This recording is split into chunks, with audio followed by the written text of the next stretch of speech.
Well, because this is an insurance question.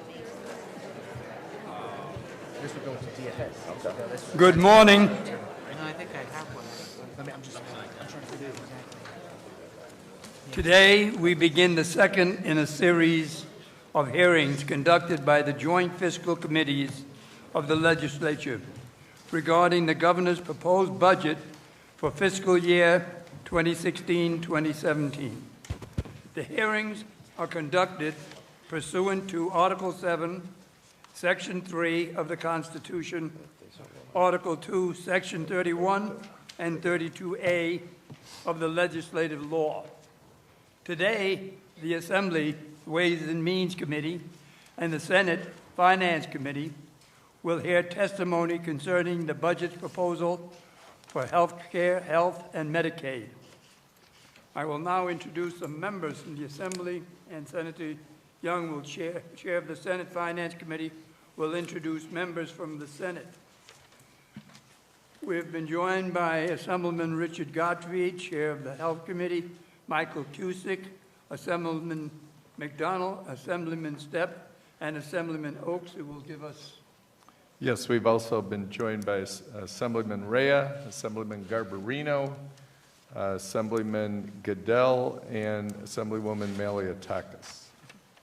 Senator? Thank you very much, and good morning to my colleagues here at this Health Committee hearing, and also to the people who are in the audience. We welcome you. As you know, this is one of the most important areas of the state budget, and also it's the most extensive area in many ways of the state budget. And it impacts so many lives across our entire state, and so we expect to have very good discussions this morning, and probably into the afternoon, hopefully not into the evening, though, but you never know. I'd like to welcome my colleagues, Senator Kemp Hannon, Senator Jim Seward, Senator Kathy Marchione, Senator David Valesky, and Senator Diane Savino, Senator Marty Golden, and I'd like to turn it over to my colleague, Senator Liz Krueger. Thank you very much. I'd like to welcome our ranking Senator Gustavo Rivera and our newest Senator Roxanne Perot. What is Passad, excuse me, Roxanne. Thank you.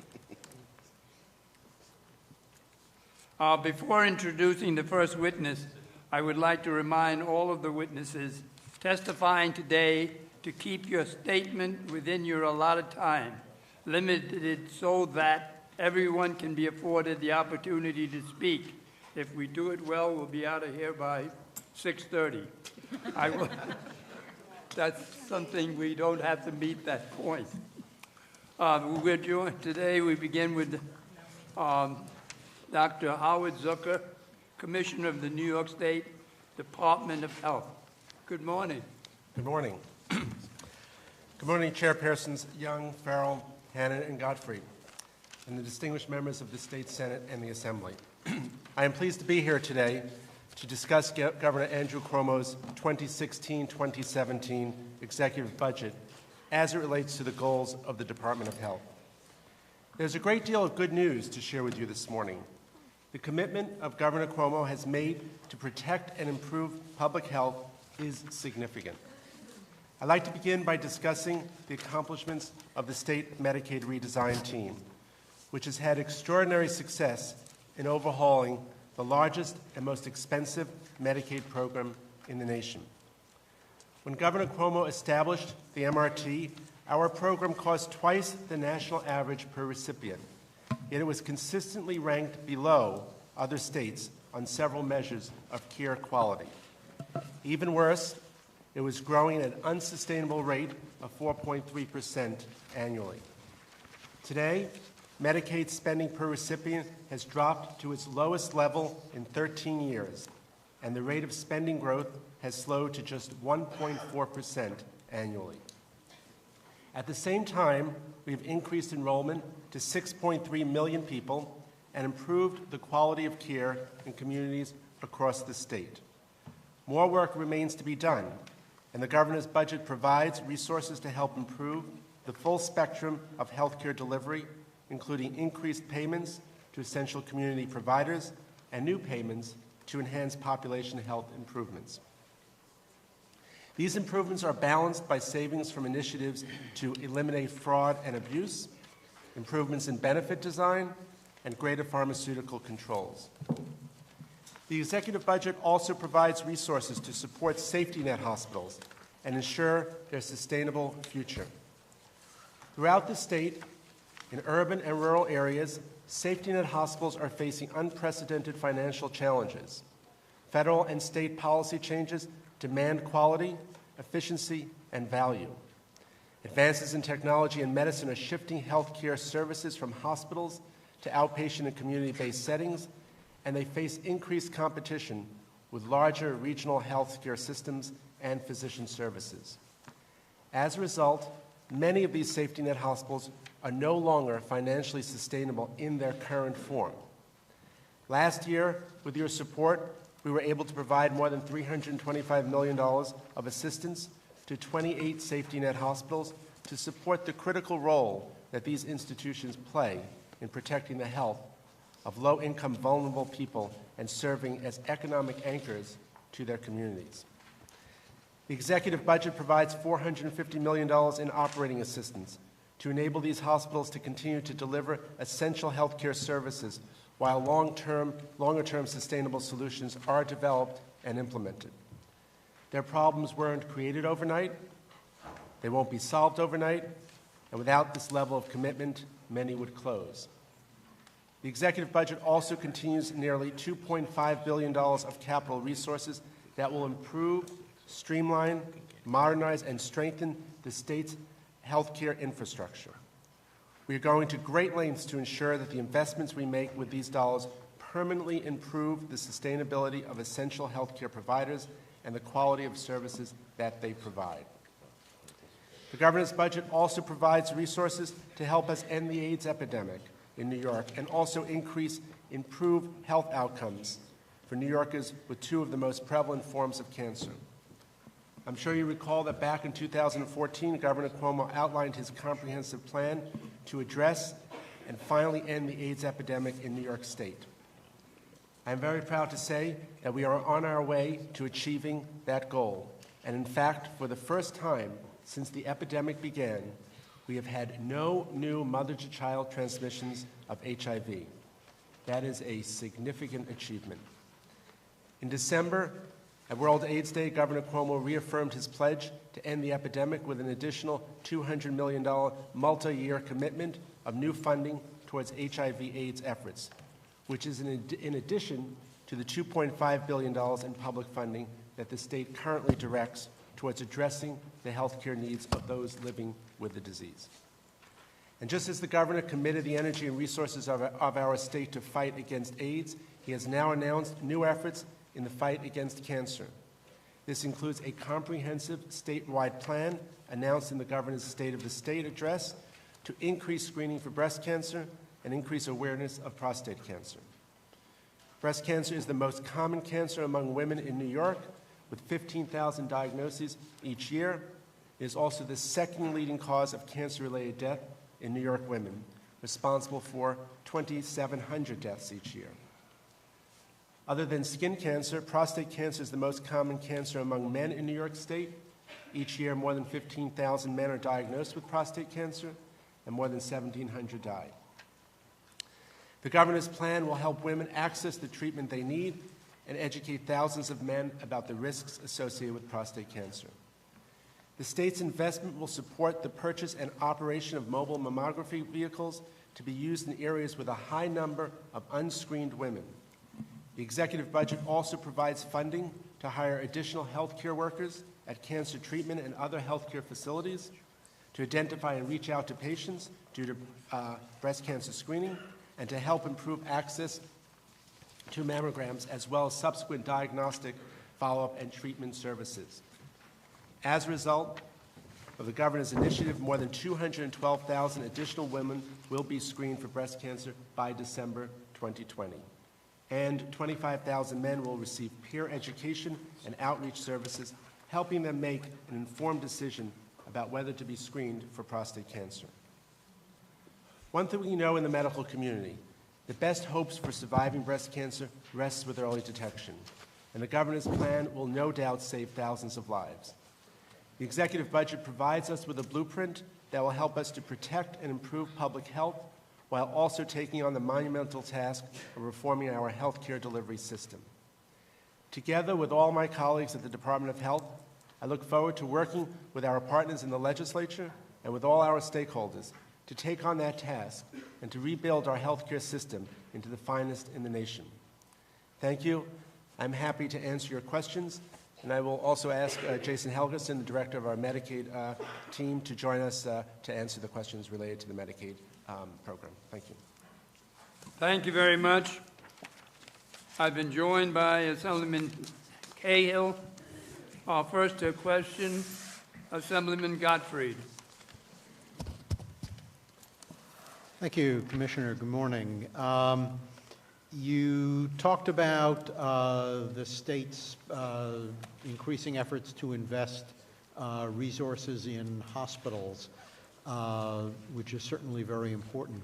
Under the DSRIP plan and the state's SIM grant and other efforts, though, I think there is widespread understanding that if we're going to help control the cost of health care and improve outcomes, we need to shift more and more of our resources into primary and preventive and non-hospital care.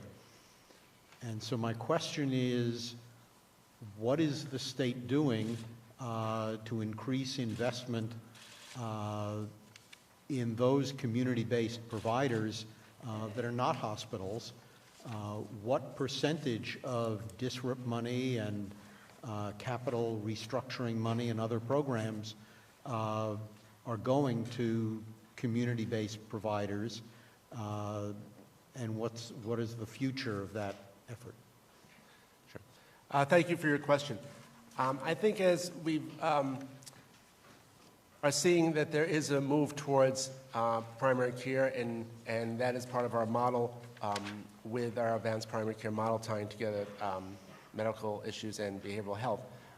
We are moving towards more of a community-based system. We have invested in many programs dealing with the prevention agenda, which ties also to primary care.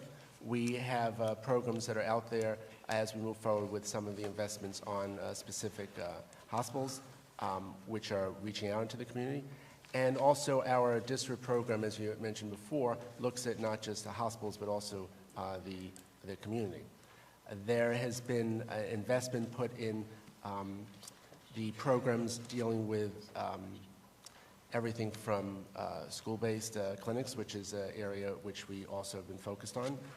There is issues that we are putting money towards connecting physicians' practices, which are more in a community environment with the hospitals, and there's money towards that through the Shiny.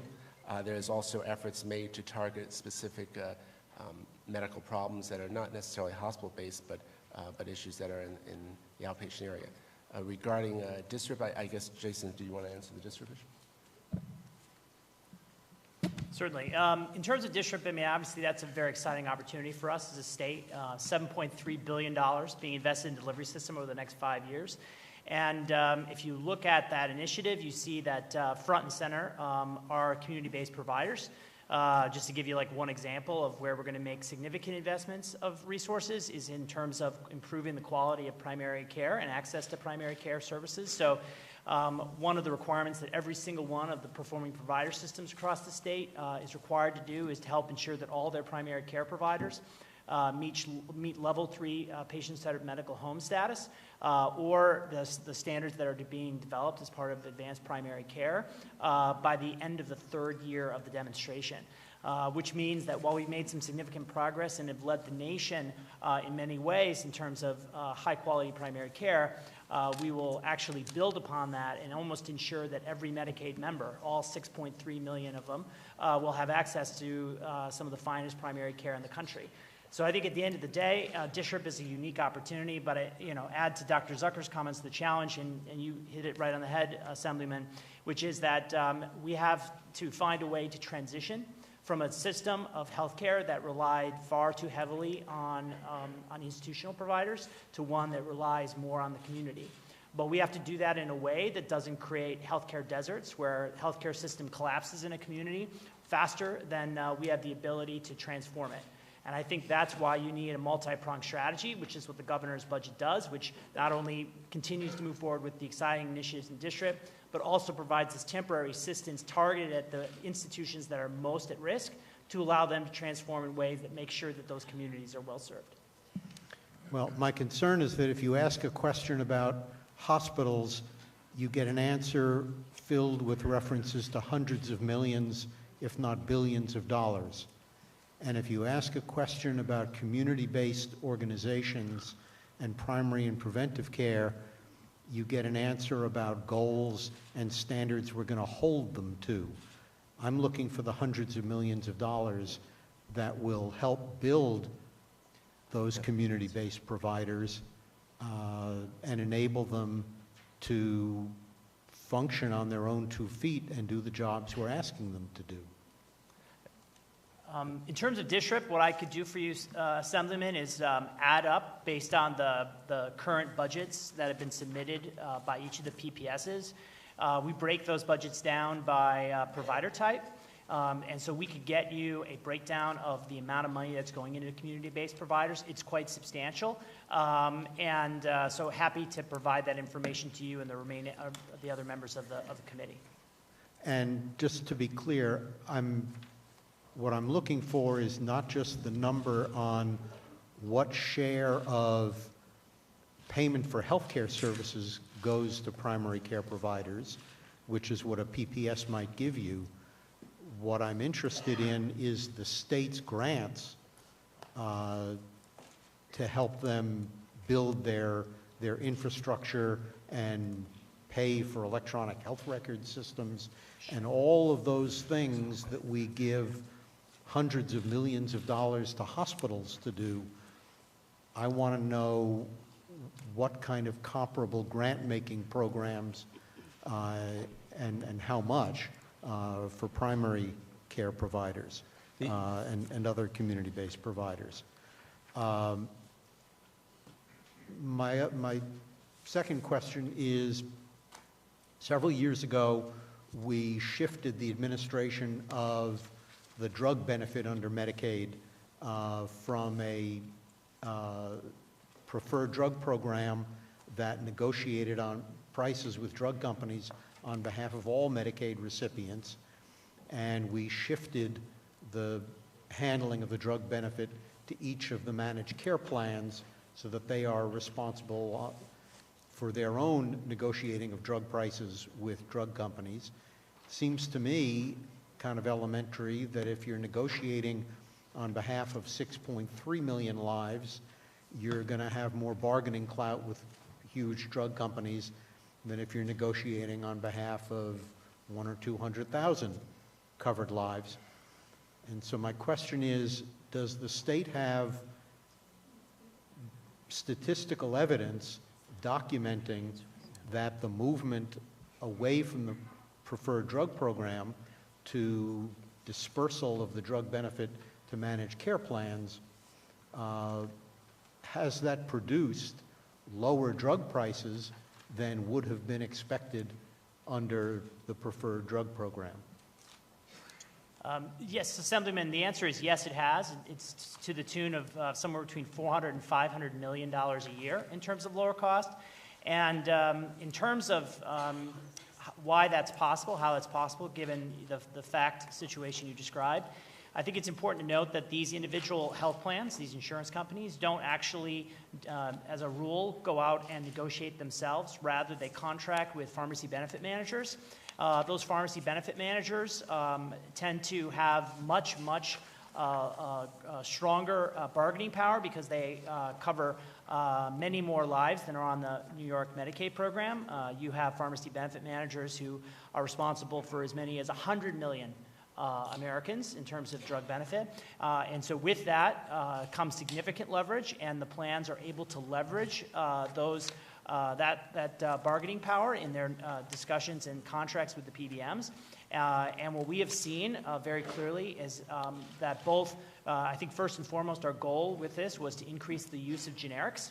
And we've seen a significant increase. When this was a fee-for-service benefit with the state paying directly, we had a generic dispensing rate somewhere around 67, I think 68%. We're now at 80% generic dispensing, which is, I think, a significant accomplishment, generics being, generally speaking, cheaper than brands. And then also what we've seen is not only have the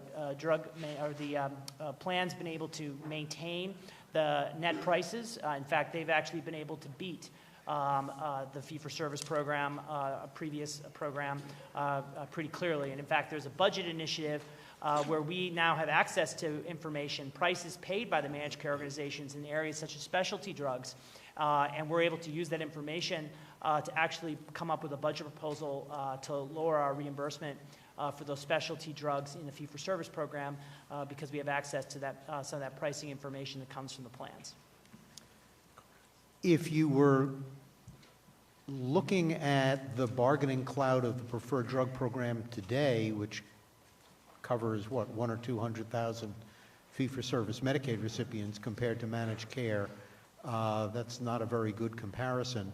Has the state compared not just on what it arguably ought to be, but what it actually was for price containment under the preferred drug program when it covered several million Medicaid recipients just before the handover to the managed care companies, and what the managed care companies were doing when they first took it over?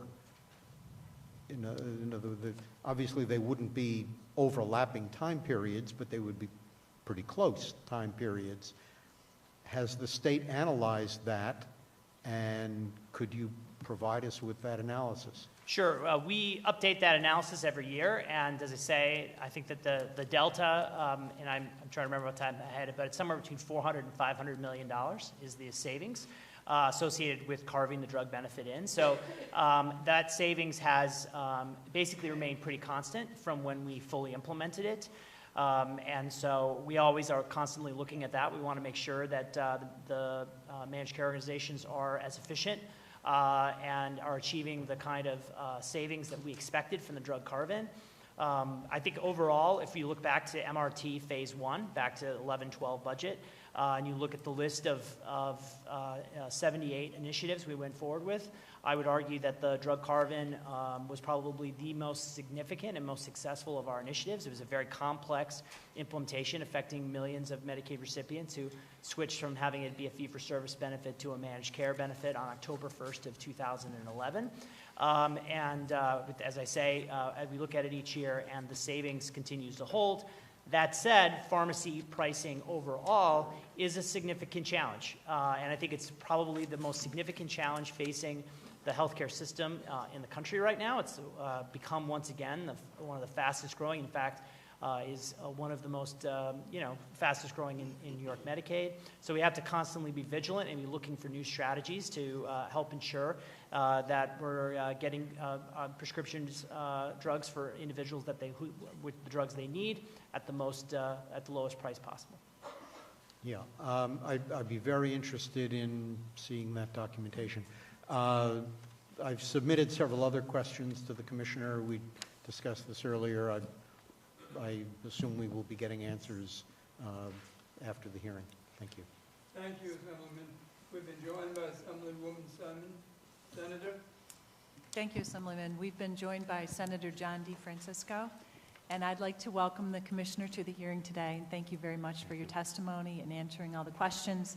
I have a whole series of questions regarding the global cap, the minimum wage, Medicaid waiver, the healthcare facility transformation program, the essential plan, Health Republic, early intervention program reform, breast and prostate cancer awareness campaign, the 21st century work group, and so on. But I'd like to defer right now to my health policy expert in New York State, first to let him ask the questions, and what he doesn't ask we'll be able to get to, I think, eventually. So I'd like to introduce Senator Kemp Hannon, Chair of the Senate Health Committee. Good morning, Doctor. Good morning, Mr. Helgerson. You've had a lot of successes this year, and of course, I think it's only appropriate to mention them. Things like Ebola, turning around the entire SHINE, the State Health Information Network, through the good work of the department, advancing on AIDS, and to my mind, a very small but significant thing, the first annual report out of the health department in decades. Very important in terms of measuring sticks. We expect an improved one next time.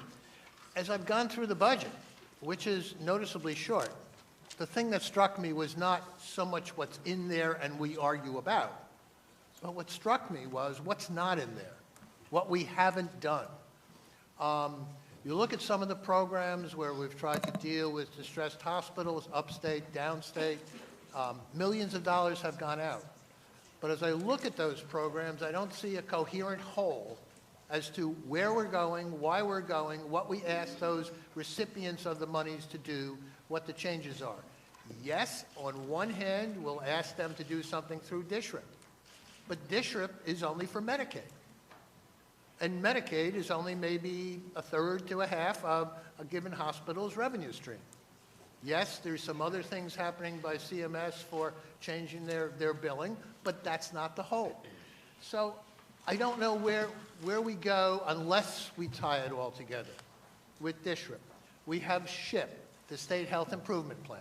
We have the prevention agenda, kind of a subsidiary but existing on its own with a separate grant from the federal government.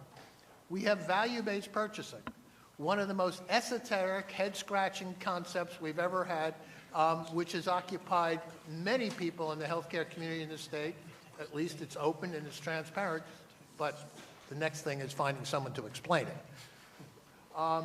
We have value-based VBP QUIP, we have VBAP. These are all numbers, and there's huge amounts of money that have gone out, but where are we going? And I think in terms of money, the biggest thing that's not here is what we've already done, what we've appropriated. Over the past 3 years, we've appropriated over $3 billion in construction money. Now, you had an interesting take on that for Utica. You took it back. But there's still lots there. We don't know where it's going for Brooklyn. We don't know where it's going throughout the rest of the state. What are the themes? And if those awards are ever made, what are the conditions of those awards? What they must do? And sometimes some of those awards are viewed by the DSRIP preferred provider systems as building blocks to achieving the goals of DSRIP. It's just not all there. There's nothing tying it together. We have hospitals. We now categorize hospitals not by the percentage of money they made or losses they made, but how many days cash on hand. We have a list of about 60 hospitals in that total category. Out of 300 hospitals in this state, we're not doing well. And yes, everybody says we have to change, but we're looking for a vision as to how that change ought to be. And then when you add on a couple of other torpedoes to the bow that have not been accounted for, where are we going with the minimum wage? This is a whole system of care that directly and indirectly will be affected by the minimum wage. We all want people to be paid well, but where are we going to get the payment for that? And through what formulas? How do you help? You can't just adjust Medicaid. You need federal rules. Medicare is beyond us. So are the private insurers. They're beyond us. So we have a problem there. We just had a roundtable in regard to Health Republic. And the estimates of what the healthcare system has lost, what the estimates of the healthcare system has lost is getting close to $200 million. And some of those are for hospitals that are on the watch list. So this only aggravates. We finished off, by the way, that roundtable. I was hoping DFS would be here. They've been in the past. We finished off that with a comment from an insurance executive saying, because of Health Republic's loss, the rest of the healthcare companies are going to take a loss themselves. And frankly, I haven't seen any accounting for that, whether that's going to add up to some other company being in trouble or not. But we have, it's the things that are not here, that we haven't addressed, that are the real problems.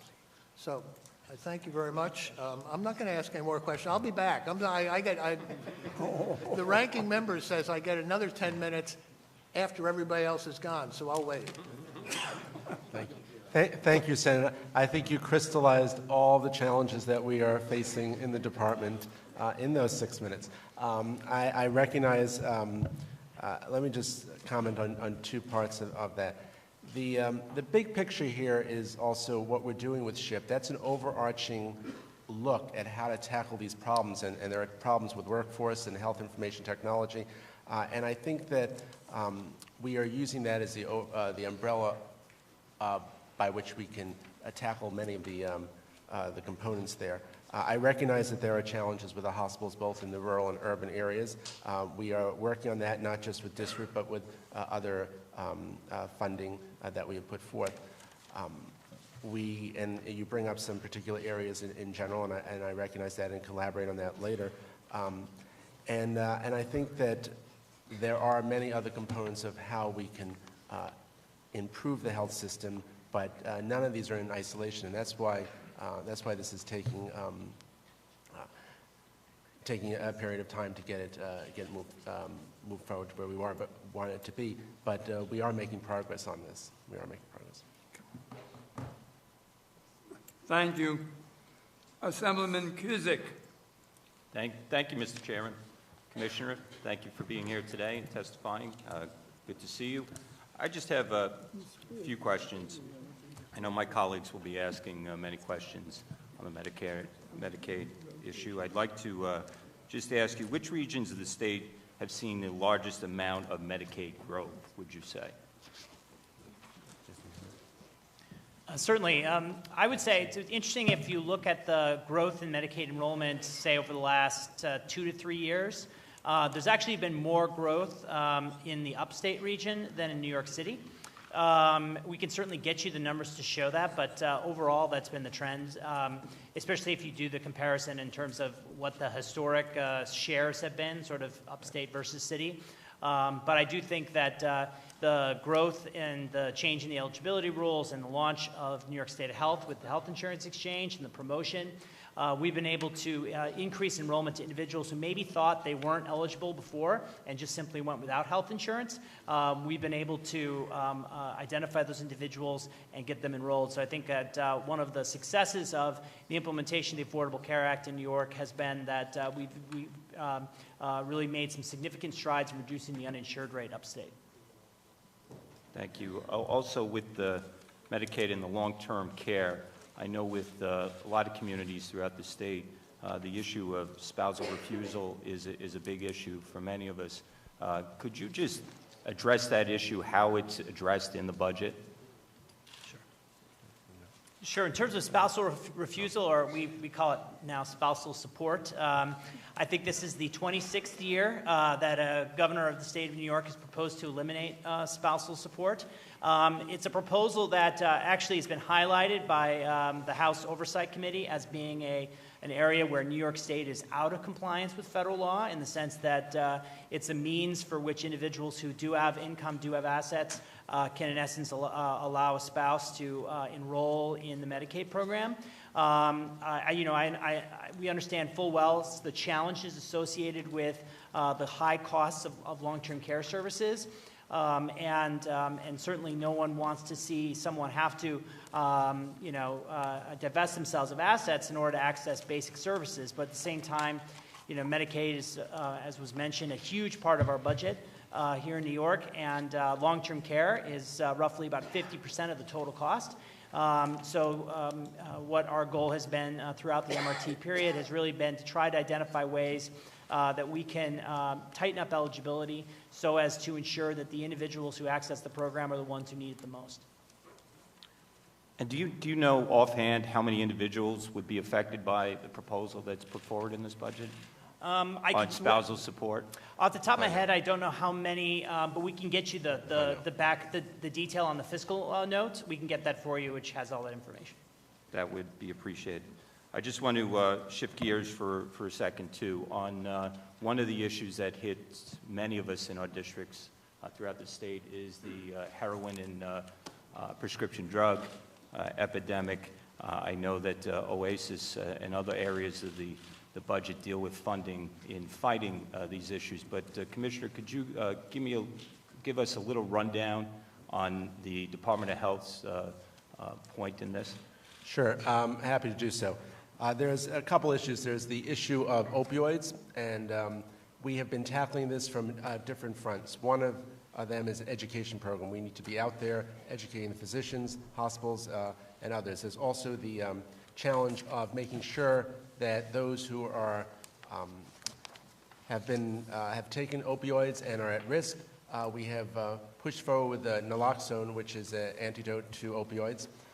We have trained 85,000 first responders on this across the state. We have also putting forth the proposal to have pharmacists be able to actually administer naloxone if necessary. We are also working towards, as I mentioned, other education programs there. That is one component. This is a concern not only in the state of New York, but across the country. In addition to that, there's also a whole issue of synthetic cannabinoids, which not directly opioids, but this is a concern as well. This has been a problem that we have noticed in the state, both downstate but also upstate in the Syracuse area. The governor is focused on this, and it was part of our capital for a day to look at this. We sat together with OASIS, Office of Mental Health, as well as the state police, in an effort to raise awareness to this, have a campaign to address it, and we have also been working with the health practitioners to target the issue of synthetic cannabinoids. This is a concern because many users believe this is just a form of marijuana, but the fact is that synthetic cannabinoids are a product made that works on the receptors of the body where the active, the psychotropic part of marijuana actually works, the THC component, and it can cause many serious side effects, including death. So we are looking at that as well, and there's a commitment to that. So on both fronts, both the opioid front but also the synthetic cannabinoid front, we're tackling that.